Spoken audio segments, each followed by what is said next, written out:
முதல் வாசகம். நற்சான்று பெற்றவர்களும் தூய ஆவி நிறைந்தவர்களுமான 7 தெரிந்தெடுத்தார்கள். திருத்தூதர் பணிகள் நூலில் இருந்த வாசகம். 6வது அதிகாரம் 1-7 முடிய உள்ள இறை வார்த்தைகள். அந்நாள்களில் சீடர்களின் எண்ணிக்கை பெருகி வந்தது. அப்போது கிரேக்க மொழி பேசுவோர் தங்களுடைய கைம்பெண்கள் அன்றாட பந்தியில் முறையாக கவனிக்கப்படவில்லை என்று எபிரேய மொழி பேசுவோருக்கு எதிராக முணுமுணுத்தனர். எனவே 12 திருத்தூதரும் சீடர்களை ஒருங்கே வரவழைத்து, நாங்கள் கடவுளது வார்த்தையை கற்பிப்பதை விட்டுவிட்டு பந்தியில் பரிமாறும் பணியில் ஈடுபடுவது முறையல்ல.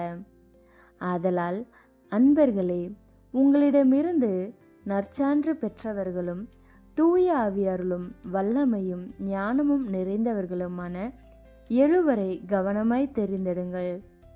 அவர்களை நாம் இந்த பணியில் நியமிப்போம்.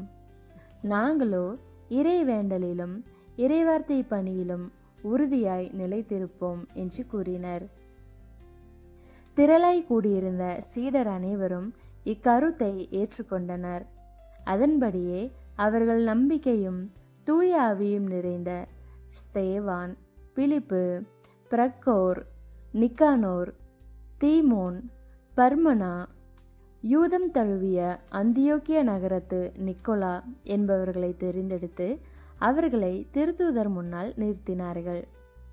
திருத்தூதர்கள் தங்கள் கைகளை அவர்கள் மீது வைத்து இறைவனிடம் வேண்டினர். கடவுளது வார்த்தை மென்மேலும் பரவி வந்தது. சீடர்களின் எண்ணிக்கை எருசலேம் நகரில் மிகுதியாக பெருகி கொண்டே சென்றது. குருக்களுள் பெருங்கூட்டத்தினரும் இவ்வார்த்தைக்கு கீழ்ப்படிந்து நம்பிக்கை கொண்டனர். ஆண்டவரின் அருள்வாக்கு. கிறிஸ்துவே உமக்கு புகழ். பதிலுரை பாடல். பல்லவி.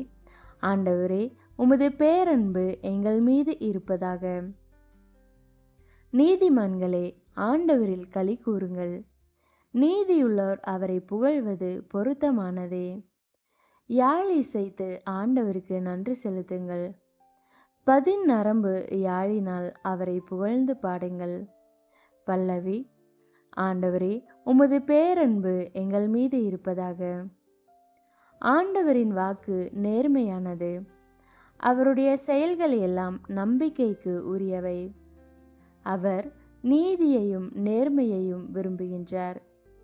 அவரது பேரன்பால் பூவுலகு நிறைந்துள்ளது. பல்லவி. ஆண்டவரே, உமது பேரன்பு எங்கள் மீது இருப்பதாக. தமக்கு அஞ்சி நடப்போரையும் தம் பேரன்புக்காக காத்திருப்போரையும் ஆண்டவர் கண்ணோக்குகின்றார். அவர்கள் உயிரை சாவினின்று காக்கின்றார். அவர்களை பஞ்சத்திலும் வாழ்விக்கின்றார். பல்லவி. ஆண்டவரே, உமது பேரன்பு எங்கள் மீது இருப்பதாக.